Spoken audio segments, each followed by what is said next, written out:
Many lives many masters. लेखक doctor Brian वीज। अध्याय 9। हर सप्ताह कैथरीन के अंदर से मनोविक्षेप, डर और व्याकुलता की बाकी परतें हट रही थी। प्रत्येक सप्ताह में वह ज्यादा शांत, कोमल और धैर्यवान दिख रही थी। वह काफी आत्मविश्वास से भरी थी और लोग उसकी ओर आकर्षित हो रहे थे।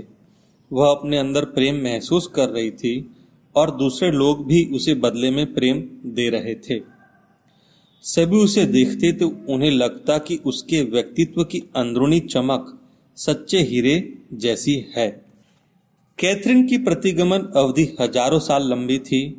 हर बार जब वह एक संवहन समाधि में प्रवेश करती थी तो मुझे अंदाजा नहीं होता था कि वहां उसका कौन सा जीवन काल उभर कर सामने आएगा। प्रागैतिहासिक काल की गुफाओं से प्राचीन मिस्र और वर्तमान आधुनिक काल तक वह पहुंच चुकी थी और उसके सभी जीवनों में बहुत प्यार से देखा गया, कहीं समय के पार देवात्माओं के जरिए। आज के सत्र में वह 12वीं सदी में नजर आई थी, लेकिन आज जैसी कैथरीन के रूप में नहीं। मैंने एक हवाई जहाज का आगे का हिस्सा और हवाई पट्टी देखी, एक तरह की हवाई पट्टी। वह धीरे से फुसफुसाई, क्या तुम जानती हो वह विमान कहाँ है? मैं नहीं देख सकती एलिस्टियन। इसके बाद उसने ज्यादा विश्वास से कहा, एलिस्टियन फ्रांस में? मैं नहीं जानती, सिर्फ एलिस्टियन। मैंने वॉन मार्क्स का नाम देखा। वॉन मार्क्स एक तरह का भूरा हेलमेट या हैट, चश्मे के साथ एक हैट जो उसके ऊपर था। फौज बर्बाद हो चुकी थी। वह काफी सुदूर इलाका लग रहा था। मुझे नहीं लगता कि उसके पास कोई कस्बा होगा। तुमने क्या देखा? मैंने ध्वस्त भवनों को देखा, मैंने इमारतों को देखा। जमीन अशांत है, धमाकों से, बमबारी से। वह छुपा हुआ अच्छा इलाका था। तुम वहां क्या कर रही हो? मैं घायलों के साथ हूं, उनकी मदद कर रही हूं। वे उन्हें दूर ले जा रहे हैं। खुद को देखो, अपने बारे में बताओ। नीचे की ओर देखो और बताओ तुमने क्या पहन रखा है। मैंने एक तरह का जैकेट पहना हुआ है। मेरे बाल सुनहरे हैं और आंखें नीली है। मेरी जैकेट बहुत गंदी है। वहां कई घायल लोग हैं। क्या तुमने घायलों की मदद के लिए प्रशिक्षण लिया है? नहीं। क्या तुम वहां रहती हो या तुम किसी और जगह से वहां लाई गई हो? तुम कहाँ रहती हो? मैं नहीं जानती। तुम्हारी उम्र क्या है? 35 वर्ष। कैथरीन खुद 29 साल की थी और उसकी आंखें हल्की भूरी थी, न कि नीली। मैंने प्रश्न जारी रखे, क्या तुम्हारा कोई नाम है? क्या वह जैकेट पर लिखा है? जैकेट के ऊपर पंख बने हैं। मैं एक पायलट हूं, एक तरह का विमान चालक। तुम हवाई जहाज उड़ाते हो? हाँ, मैं ऐसा करता हूं। तुम्हें कौन ऐसा करने देता है? मैं नौकरी में हूं, यही मेरा काम है। क्या तुमने बम भी गिराए हैं? हमारे विमान पर गोले दागने वाली गन है। वहां एक दिशा सूचक यंत्र भी है। तुम किस तरह का विमान उड़ाते हो? एक तरह का हेलीकॉप्टर विमान।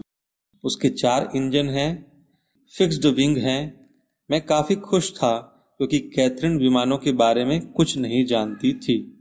मैं अचंभित था, वह फिक्स्ड विंग के बारे में क्या सोचेगी, क्योंकि उसे मक्खन बनाना या मृत शरीर पर संलेपन करना ही पता था। संवहन समाधि में उसके पास अथाह ज्ञान भरा हुआ था। इस ज्ञान का केवल एक हिस्सा, हालांकि उसके लिए चैतन्य दिमाग में हर दिन उपलब्ध था। मैंने फिर दबाव बनाया, क्या तुम्हारा परिवार है? वे मेरे साथ नहीं हैं।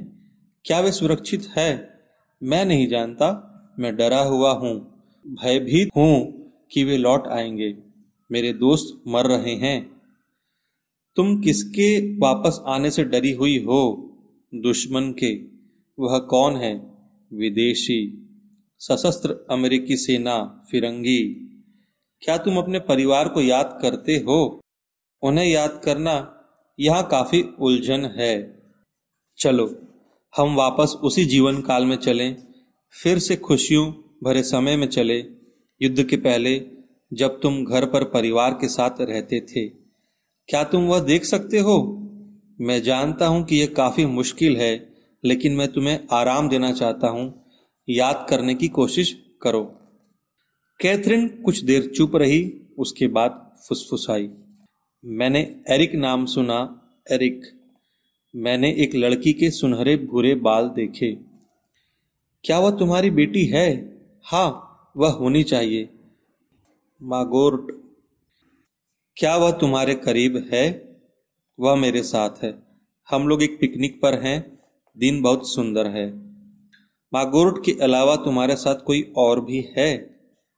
मैं एक सुनहरे बालों वाली महिला को देख रही हूँ जो घास पर बैठी है। क्या वह तुम्हारी पत्नी है? हाँ, पर मैं उसे नहीं जानता, कैथरीन ने बताया। यह जवाब उसके वर्तमान जीवन से जुड़े किसी व्यक्ति की पहचान के लिए था। क्या तुम मार्गोरेट को जानती हो? उसे करीब से देखो। क्या तुम उसे जानती हो? हाँ, लेकिन मैं उसे कैसे जानती हूँ, इसे लेकर मैं निश्चित नहीं हूँ। मैं उसे किसी वजह से जानती हूँ। वह तुम्हारे पास आएगी, उसकी आंखों में देखो। वह जूडी है, उसने जवाब दिया। जूडी वर्तमान में कैथरीन की सबसे अच्छी दोस्त है। पहली ही मुलाकात में उन दोनों में एक दूसरे पर भरोसा और अच्छी समझ विकसित हो गई थी और वे दोनों अच्छे दोस्त बन गए थे। उनके बीच ऐसा भरोसा बन गया था कि एक दूसरे के बोलने या जरूरत बताने से पहले ही वे उसे भांप लेते थे। जूडी, मैंने दोहराया। हाँ जूडी, वह उसकी तरह दिखती है, वह उसी की तरह हंसती है। हाँ, यह तो बहुत अच्छा हुआ। क्या तुम घर में खुश हो या वहां कोई समस्या है? लंबे विराम के बाद, वहां समस्या नहीं है। हाँ, यह समय जरूर अशांत है। जर्मन सरकार में राजनीति को लेकर संकट गहराया हुआ है। बहुत से लोग अलग अलग दिशाओं में जाना चाहते हैं। आखिर में यह सब काफी दुखदाई होगा, लेकिन मैं अपने देश के लिए मुकाबला करूंगा। क्या तुम्हारे अंदर अपने देश के लिए सशक्त भावनाएं हैं? मुझे युद्ध पसंद नहीं है। मैं मानता हूं कि किसी को जान से मार देना गलत है, लेकिन मुझे मेरा कर्तव्य निभाना चाहिए। अब वापस जाओ, उस जगह पहुंचो जहां तुम थे, जहां हवाई जहाज मैदान पर है, जहां युद्ध हो रहा है, बमबारी हो रही है। आगे युद्ध शुरू हो चुका था। अंग्रेज और अमेरिकी सेना ने तुम्हारे करीब बम गिराए थे। वापस जाओ। क्या तुम फिर से हवाई जहाज देख पा रही हो? मैंने कैथरीन से पूछा। हाँ। तुम्हें युद्ध, कर्तव्य और हत्याओं के बारे में सोचकर कैसा अनुभव हो रहा है? हमें बिना किसी उद्देश्य की मरना होगा। क्या? हमें बिना किसी उद्देश्य की मरना होगा, उसने दोहराते हुए जोर से कहा। कुछ नहीं। क्यों कुछ नहीं? क्या इसमें कुछ भी सम्मान की बात नहीं? अपनी जमीन या अपने सगों की सुरक्षा भी नहीं?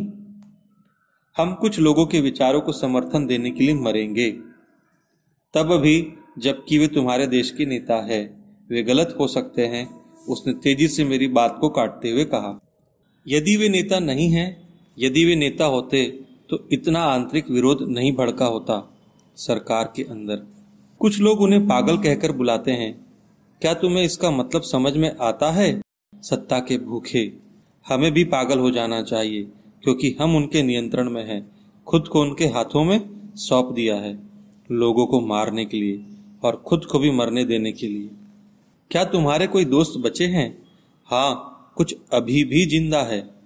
क्या तुम्हारे हवाई दल में से कोई है जो तुम्हारा काफी करीबी है? कोई बम गिराने वाला या दिशा बताने वाला अभी जीवित है? मैंने उन्हें नहीं देखा, लेकिन मेरे विमानों को नुकसान नहीं पहुंचा है। क्या तुम फिर से विमान उड़ाओगे? हाँ, हमें पट्टी पर जाकर बाकी विमानों को हटा लेना चाहिए, उनकी वापसी से पहले। अपने विमान में जाओ, मैंने कैथरीन को निर्देश दिया। मैं नहीं जाना चाहती, यह मेरे साथ सौदेबाजी करने जैसा था। लेकिन तुम्हें उसे जमीन से हटा लेना चाहिए, यह बड़ी बेवकूफ़ी होगी। युद्ध के पहले तुम किस तरह का काम करते थे, तुम्हें याद है? एरिक क्या करता था? मैं वायुसेना में दूसरे दर्जे का अधिकारी था, एक छोटे विमान पर। वहां कुछ विमान मालवाहक भी थे। मतलब तुम पायलट थे? हाँ, वे तुम्हें अक्सर घर से काफी दूर रखते हैं। हाँ, कैथरीन ने बहुत कोमलता व उदासी में भरकर जवाब दिया। अपने समय में आगे बढ़ो, मैंने आदेश दिया, अगली उड़ान की ओर। क्या तुम यह कर सकते हो? वहां कोई अगली उड़ान नहीं है। तुम्हारे साथ कुछ हुआ है? हाँ। वह तेजी से सांस लेने लगी। वह काफी उत्तेजित हो गई थी। वह अपने मरने के दिन की ओर आगे बढ़ चुकी थी। क्या हो रहा है? मैं आग से डरकर भाग रहा हूं। मेरा दल आग के कारण बिखर गया है। क्या तुम इस हादसे में बच गए हो? कोई भी जीवित नहीं बचा। युद्ध से कोई नहीं बचा। मैं मर रहा हूं। उसकी सांसें काफी भारी हो रही थी। खून, हर जगह खून है। मेरी छाती में दर्द है। मेरी छाती पर प्रहार हुआ है और मेरे पैर और मेरा गला बहुत दर्द है। वह वेदना में थी, लेकिन जल्दी ही उसकी सांसें सामान्य और ज्यादा नियमित हो गई। उसके चेहरे की मांसपेशियां तनाव मुक्त हो गई थी और वह काफी शांत व चिंता मुक्त लग रही थी। मैं इस बदली हुई अवस्था की स्थिरता को समझ गया था। तुम बढ़िया आरामदायक स्थिति में नजर आ रही हो। क्या सब कुछ खत्म हो गया? वह रुकी और उसने बाद में आराम से जवाब दिया। मैं उड़ रही हूँ, अपने शरीर से दूर। मेरे पास शरीर नहीं है। मैं फिर से आत्मा हूँ। अच्छा, आराम करो। यह तुम्हारा काफी कठिन जीवन काल था। काफी मुश्किल से तुम्हारी मृत्यु हुई। तुम्हें आराम की जरूरत है। खुद को तरोताजा करने की जरूरत है। बताओ, इस जीवन काल में तुमने क्या सीखा? मैंने नफरत के बारे में सीखा। बेवजह की हत्याएं, गलत दिशा भरी नफरत। जो लोग नफरत करते हैं और जानते भी नहीं कि वे क्यों ऐसा कर रहे हैं। जब मैं शरीर अवस्था में था तो शैतानों के द्वारा संचालित था। क्या यह देश के प्रति कर्तव्य से बढ़कर है? ऐसा है क्या जिससे तुम हत्याएं रोक सकते हो? यदि तुम्हें आदेश भी मिला तब भी? स्वयं के प्रति एक कर्तव्य। हाँ, लेकिन उसने विस्तार से नहीं बताया। अब तुम किस चीज का इंतजार कर रही हो? हाँ, मैं पुनरुद्धार की अवस्था में जाने की प्रतीक्षा में हूं। मुझे प्रतीक्षा करनी चाहिए। वे मेरे लिए आएंगे।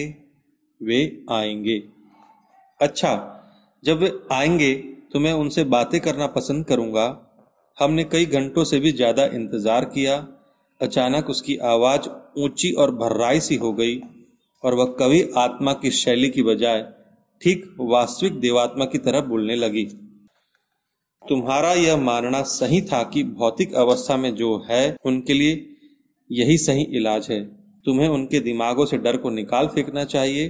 अगर उनके दिमागों में डर मौजूद है तो यह ऊर्जा की बर्बादी है। यह उन्हें संतुष्टि प्राप्त करने से रोकता है जिसे वे प्राप्त करने भेजे गए थे।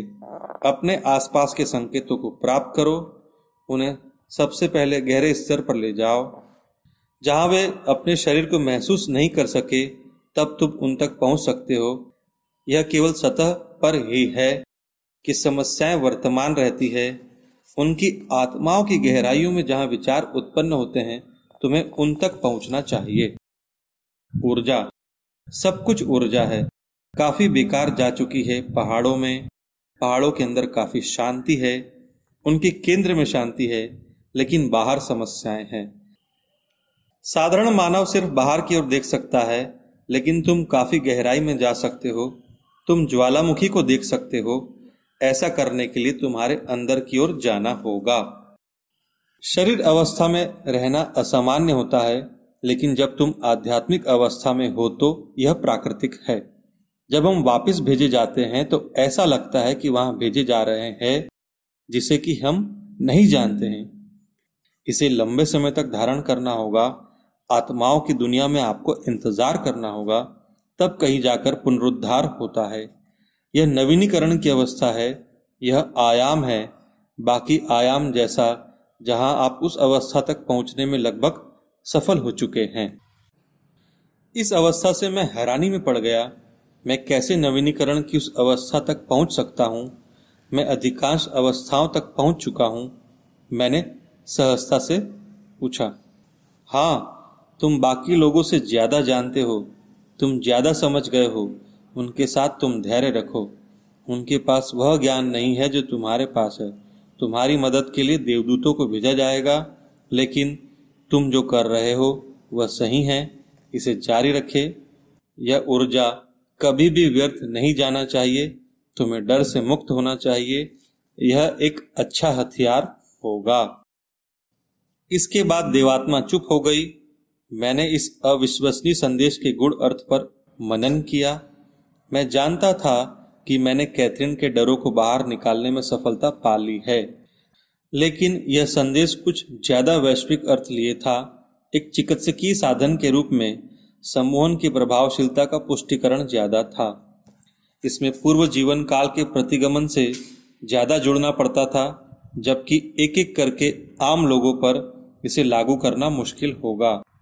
नहीं, मुझे लगता है यह मौत के डर से संबंध रखता है, जो ज्वालामुखी की गहराई में समाया है। मरने का डर, वह छुपा डर, स्थायी डर, जिसे कितने भी धन या ताकत से निष्क्रिय नहीं किया जा सकता। बस यही सार है। लेकिन यदि लोग जान जाते हैं कि जीवन अनंत है, मतलब हम कभी नहीं मरते, हम वास्तव में कभी जन्म भी नहीं लेते हैं, तो ये सभी डर खत्म हो सकते हैं। यदि वे जान जाए कि वे अनगिनत बार जन्म ले चुके हैं और उसके बाद अनगिनत बार जन्म लेंगे, तो वे कितना आश्वस्त अनुभव करेंगे। यदि उन्हें पता हो कि जब वे शरीर अवस्था में होते हैं और मौत के बाद एक आध्यात्मिक अवस्था में होते हैं, तो उनकी मदद के लिए आत्माएं आसपास ही मौजूद होती है। वे अपने सगे संबंधियों के साथ उन आत्माओं से जुड़ सकते हैं। सोचिए, ऐसा होने पर वे कितने आराम में रहेंगे। यदि उन्हें जानकारी हो कि अभिभावक देवदूत भी वास्तव में होते हैं, तो वे कितनी ज्यादा सुरक्षा महसूस करेंगे। या वे जान जाए कि उनके हिंसक काम और लोगों के अन्याय दर्ज किए जा रहे हैं और उन्हें किसी अन्य जीवन काल में उन्हें चुकाना हो, तो प्रतिहिंसा के लिए उनका गुस्सा और चाह कितनी कम मन में रहेगी। और यदि उन्हें निश्चित ही ज्ञात हो कि ज्ञान से ईश्वर तक पहुंचा जा सकता है, तो भौतिक संपत्ति और सत्ता का क्या उपयोग, क्योंकि वे सब खुद में खत्म हो जाने वाली होती है, उस ईश्वर तक पहुंचने का साधन नहीं बनती। लालची होने या सत्ता की भूख रखने का भी कोई महत्व नहीं होता, लेकिन इस ज्ञान के साथ लोगों तक कैसे पहुंचा जा सकता है। अधिकांश लोग अपने चर्च, पूजा घरों, मस्जिद या मंदिरों में प्रार्थना करते हैं, जो कि आत्मा की अमरता के लिए होती है, पर प्रार्थना पूजा के बाद वे फिर से अपनी स्पर्धात्मक मस्ती, लालच, चालबाजी, स्वार्थमयता में वापस लौट जाते हैं। ये सभी काम आत्मा के विकास में बाधक बनते हैं। तो यदि विश्वास पर्याप्त नहीं हो तो विज्ञान मदद कर सकता है। संभवतः कैथरीन और मेरे अनुभवों का अध्ययन, उनका विश्लेषण और उन्हें तटस्थ वैज्ञानिक ढंग से समझने की जरूरत है, जो व्यवहार और भौतिक विज्ञान में प्रशिक्षित लोगों द्वारा की जा सकती है। हालांकि इस समय एक वैज्ञानिक पर्चा या एक किताब को लिखना मेरे दिमाग में बहुत दूर की बात थी, न घटित होने वाली संभावना।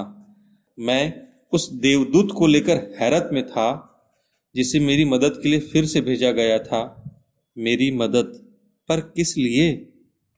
कैथरीन ने हलचल की और धीरे से फुसफुसाने लगी। कोई व्यक्ति था, गिडॉन।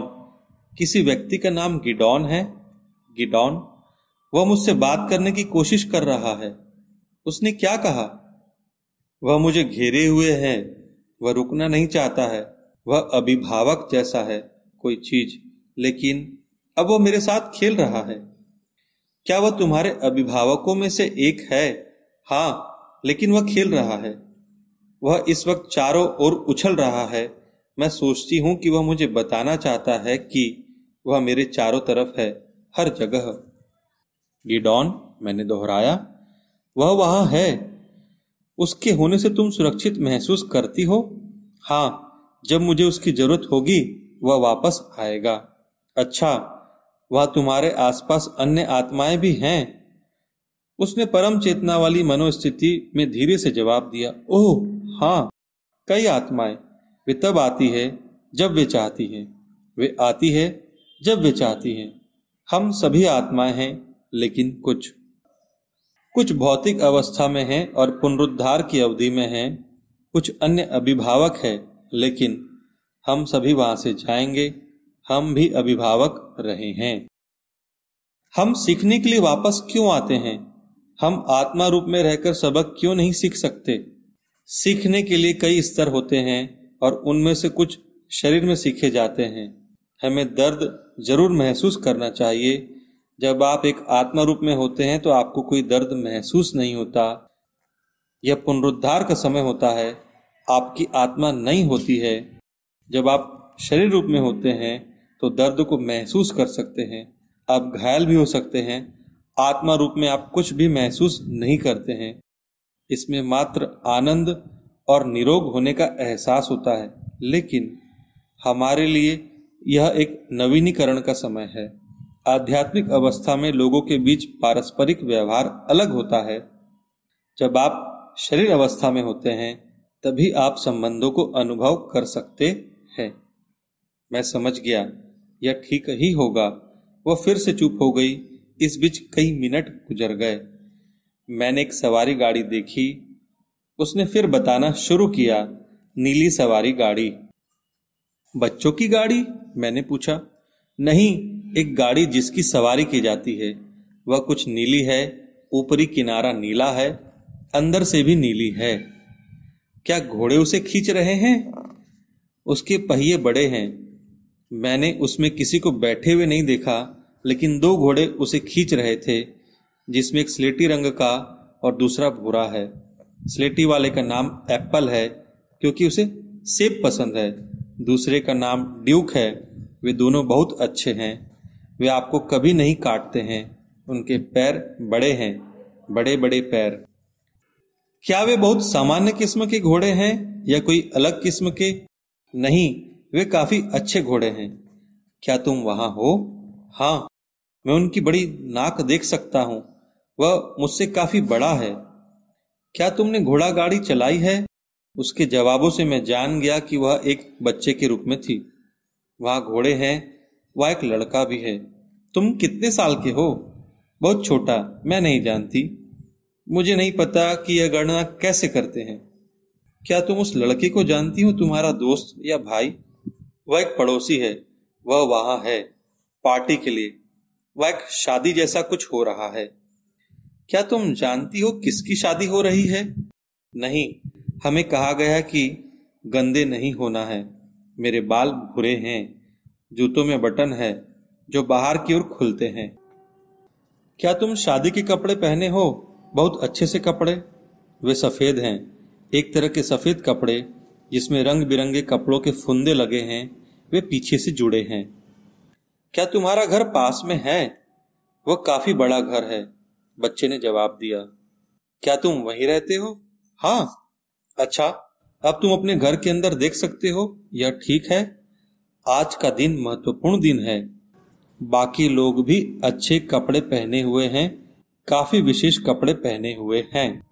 वहां खाना पक रहा है, तरह तरह का बहुत सारा खाना। क्या तुम गंध महसूस कर सकते हो? हाँ, वे लोग एक तरह की रोटी तैयार कर रहे हैं। रोटी, मांस। हमें कहा गया है कि एक बार फिर से बाहर चले जाओ। इससे मैं काफी खुश था। मैंने उससे कहा कि अंदर सब कुछ सही था और अब उसे बाहर आने के निर्देश मिल चुके हैं। क्या वे तुम्हें नाम लेकर बुलाते हैं? मैंडी, मैंडी और एडवर्ड। क्या वह लड़का है? हाँ। वे नहीं चाहते कि तुम घर में रुको। नहीं, वे काफी व्यस्त हैं। इसके बारे में तुम कैसा महसूस करते हो? हम इसकी परवाह नहीं करते हैं, लेकिन साफ बने रहना काफी मुश्किल है। हम कुछ भी नहीं कर सकते हैं। क्या तुम शादी में शामिल हुए बाद में उस दिन? हाँ, मैंने कई लोगों को देखा। कमरे में काफी लोग हैं, बहुत गर्मी है। एक गर्म दिन। वहां एक पादरी है। उस पादरी के पास एक अजीब सी टोपी है, एक बड़ी टोपी, काली। वह उसके चेहरे पर आ गई है कई तरह से। क्या यह तुम्हारे परिवार के खुशियों भरा समय है? हाँ। क्या तुम जानती हो कि किसकी शादी हो रही है? मेरी बहन की। क्या वह ज्यादा बड़ी है? हाँ। क्या तुमने उसे अभी देखा? क्या वह शादी का जोड़ा पहने है? हाँ। क्या वह अच्छी दिख रही है? हाँ। उसके बालों के चारों ओर बहुत सारे फूल हैं। उसे जरा पास से देखो। क्या तुम उसे पहले से ही जानती हो? उसकी आंखें देखो, उसका मुंह देखो। हाँ, मैं सोचती हूँ कि वह बेकी है, लेकिन वह तो बहुत छोटी है, काफी छोटी है। बेकी कैथरीन की दोस्त और सहकर्मी थी। वे काफी करीबी थे। हालांकि कैथरीन को बेकी का उसके मामलों और फैसलों में घुसना पसंद नहीं था। आखिरकार वह उसकी दोस्त थी, न कि परिवार की सदस्य। लेकिन अब भी अंतर साफ नहीं था। वह वह मुझे पसंद करती है और मैं उसके सामने खड़ा हो सकता हूँ क्योंकि वह चाहती है। अच्छा, अपने आसपास देखो। क्या तुम्हारे माता पिता वहां है? हाँ। क्या वे तुम्हें काफी चाहते हैं? हाँ। बहुत अच्छा। उन्हें जरा करीब से देखो। पहले अपनी माँ को देखो। क्या तुम्हें कुछ याद आ रहा है? उनके चेहरे की ओर देखो। कैथरीन ने कई गहरी सांसें ली। मैं उन्हें नहीं जानती। पिता की ओर देखो। उन्हें करीब से देखो। उनकी मुख मुद्रा को देखो। उनकी आंखें, उनके मुंह की ओर देखो। क्या तुम उन्हें जानती हो? वह स्टुअर्ट है, उसने बड़ी तेजी से जवाब दिया। तो स्टुअर्ट एक बार फिर से उसके जीवन में प्रकट हो गया था। यह आगे जानने के लिए उपयोगी जानकारी थी। तुम्हारे उसके साथ किस तरह के संबंध थे? मैं उसे बहुत प्यार करती थी। वह मेरे लिए काफी अच्छी थी, लेकिन वह सोचता था कि मैं एक उपद्रवी हूँ। उसकी सोच है कि बच्चे उपद्रवी होते हैं। क्या वह काफी गंभीर है? नहीं, वह हमारे साथ खेलना पसंद करता है, लेकिन हम उससे काफी सवाल पूछते हैं। वह हमारे लिए बहुत अच्छा है, सिवाय इसके कि हम बहुत सारे सवाल पूछते हैं। क्या इस वजह से वह कभी कभी गुस्सा हो जाता है? हाँ, हमें शिक्षक से जरूर सीखना चाहिए, न कि उससे। इसलिए हम स्कूल जाते हैं सीखने के लिए। लगता है कि वह तुमसे कुछ कह रहा है। क्या उसने तुमसे बात की? हाँ, उसे कई और जरूरी काम करने पड़ते हैं। उसे फॉर्म को संभालना होता है। क्या यह कोई बड़ा फार्म है? हाँ। क्या तुम जानती हो यह कहाँ है? नहीं। क्या उन्होंने कभी शहर या प्रांत का जिक्र किया? कभी कस्बे का नाम लिया? वह रुक गई, सावधानी से कुछ सुनने लगी। मैंने नहीं सुना। वह फिर से चुप हो गई। ठीक है। क्या तुम इस जीवन काल में और आगे जाना चाहती हो? क्या तुम्हें आगे जाना है या बस इतना? उसने मेरी बात काटते हुए कहा, बस इतना काफी है। कैथरीन के साथ संपूर्ण प्रक्रिया के दौरान मैं उसके खुलासों को अन्य व्यवसायी लोगों के साथ बांटना नहीं चाहता था। वास्तव में कैरोल और कुछ अन्य, जिन्हें मैं सुरक्षित मानता था, मैंने इन महत्वपूर्ण जानकारियों को अभी तक किसी अन्य के साथ बांटा नहीं था। मैं जानता था कि हमारे सत्रों से मिला ज्ञान सच्चा और बेहद उल्लेखनीय है, पर सहकर्मियों की प्रतिक्रिया की चिंता ने मुझे चुप कर रखा था। मैं अभी भी अपनी प्रतिष्ठा, भविष्य और अन्य लोग मेरे बारे में क्या सोचेंगे, इस चिंता के कारण दुविधा में था। कैथरीन के होठों से हफ्ते दर हफ्ते निकलने वाले प्रमाणों से मेरा व्यक्तिगत संदेह दूर हो चुका था। मैं अक्सर उन सत्रों और उनके तुरंत फुरत नाटकीय घटनाक्रम को फिर से अनुभव करने के लिए उनके रिकॉर्ड ऑडियो टेप को सुनता रहता था, पर अन्य लोग तो केवल मेरे अनुभवों पर ही निर्भर थे, शक्तिशाली लेकिन उनके अपने नहीं। मैं खुद को और ज्यादा आंकड़े जमा करने के लिए विवश अनुभव कर रहा था। जैसे जैसे मैं उन संदेशों को अपनाता और उन पर भरोसा करता गया, मेरा जीवन सरल और पहले से ज्यादा संतुष्ट हो गया। अब इसकी कोई आवश्यकता नहीं थी कि अपनी अलग भूमिका की जाए, अभिनय किया जाए या वह बना जाए जो मैं नहीं हूँ। मेरे रिश्ते ज्यादा ईमानदारी भरे और सरल हो गए थे। पारिवारिक जीवन कम उलझन भरा और ज्यादा आरामदायक हो गया था। कैथरीन के माध्यम से मिले ज्ञान को बांटने की मेरी अनिच्छा भी धीरे धीरे कम होती गई। आश्चर्यजनक रूप से अधिकांश लोगों ने बहुत दिलचस्पी दिखाई और वे बहुत कुछ जानना चाहते थे। कईयों ने मुझे अपने निजी पारलौकिक घटनाओं के अनुभव भी बताए, जो कि ESP, देजावु, शरीर से बाहर रहने के अनुभव, पूर्व जन्म के सपने या ऐसे ही कुछ थे। इनमें से कईयों ने तो उनके बारे में अपनी जीवन साथी तक को नहीं बताया था। लोग समान रूप से अपने ऐसे अनुभवों को बांटने में डरते हैं, यहाँ तक कि अपने परिवार और उपचारकों के साथ भी डरकर साझा नहीं करते कि कोई उन्हें गलत या अनोखा समझेगा। पर ये पारलौकिक घटनाएं बहुत हद तक सामान्य हैं। लोग जितना समझते हैं उससे भी ज्यादा। यह केवल एक अनिच्छा होती है जो दूसरों को इनके बारे में बताने से रोकती है और उन्हें दुर्लभ बना देती है। और जो ज्यादा परिपक्व होता है वह उन्हें बांटने में ज्यादा अनिच्छुक होता है। मेरे अस्पताल के प्रमुख क्लिनिकल विभाग के एक आदरणीय प्रमुख अपनी विशेषज्ञता के दम पर अंतर्राष्ट्रीय ख्याति प्राप्त कर चुके हैं। वह अपने मृत पिता से बातें करते हैं, जिन्होंने उन्हें कई बार गंभीर खतरों से बचाया है। एक अन्य प्रोफेसर को सपनों में अपने जटिल शोध प्रयोगों से जुड़ी महत्वपूर्ण बातें या समाधान पता चल जाते हैं। उनके सपने हमेशा सच भी होते हैं। एक अन्य मशहूर डॉक्टर को जब कोई फोन करता है तो वह जवाब देने से पहले जान जाते हैं कि किसका फोन है। मिड वेस्टर्न यूनिवर्सिटी के मनोविज्ञान विभाग के प्रमुख की पत्नी मनोविज्ञान में PhD है। उनके शोध प्रोजेक्ट हमेशा सावधानी पूर्वक बनाए और क्रियान्वित किए जाते हैं। उसने कभी किसी को नहीं बताया था कि जब वह पहली बार रोम गई तो बिना किसी की मदद के उसने पूरा शहर घूम लिया, जैसे कि शहर का नक्शा उसके दिमाग में बना हो। उन्हें बिना गलती के शहर के कोनों कोने के बारे में पता था, बावजूद इसके कि वह इससे पहले कभी इटली नहीं आई थी, न ही वह इटालियन भाषा जानती थी। इटलीवासी बार बार उनसे अपनी भाषा में संपर्क करते और गलती से उन्हें इटलीवासी समझते। उनका दिमाग भी रोम के अनुभव को मानने के लिए संघर्षरत था। मैं अब समझ गया था कि क्यों ये उच्च प्रशिक्षित प्रोफेशनल लोग इतनी गोपनीयता से रहते हैं। मैं भी उनमें से एक था। हम अपने ही अनुभवों और विवेक को नकार नहीं सकते। हालांकि हमारा प्रशिक्षण कई मायनों में जानकारियों, अनुभवों और उन विश्वासों के विपरीत होता था जिन्हें हमने संग्रहित किया है, तो हम चुप ही बने रहते हैं।